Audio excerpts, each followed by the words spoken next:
দেখুন, যখন মানুষ তার নিজের ভাগ্যকে দোষারোপ করতে শুরু করে দেয়, তার ভেতরে অনেক কষ্ট, অনেক দুঃখ আছে বলেই তবে সে এই কথাগুলো কিন্তু বলে থাকে যে, "আমার কপালে কিছু নেই। ভগবান তুমি আমাকে কেন এই পৃথিবীতে পাঠিয়েছ?" এই সমস্ত কথা কিন্তু সে বলতে শুরু করে দেয়।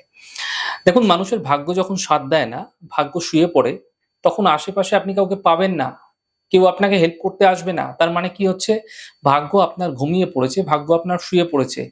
তাই সেই সময় আপনার নিজের ভাগ্যকে নিজেকেই কিন্তু জাগ্রত করে তুলতে হবে। কিভাবে করবেন?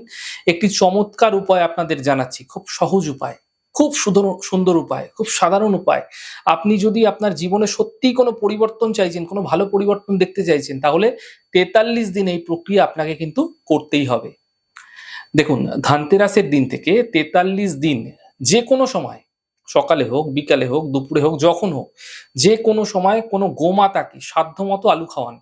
আপনার যেরকম সাধ্য আছে সেরকম আপনি আলু খাওয়াতে থাকুন। গোমাতাকে ৪৩ দিন খাওয়াবেন ধানতেরাসের দিন থেকে কাউন্ট করে, এবং গোমাতার মাথায়, গোমাতার যে মাথাটা রয়েছে, সেই মাথার মধ্যে সামান্য গোলাপ জল ছিটিয়ে দিন। আপনারা স্প্রে বটলের মধ্যে করেও কিন্তু গোলাপ জল নিয়ে স্প্রে করে দিতে পারেন।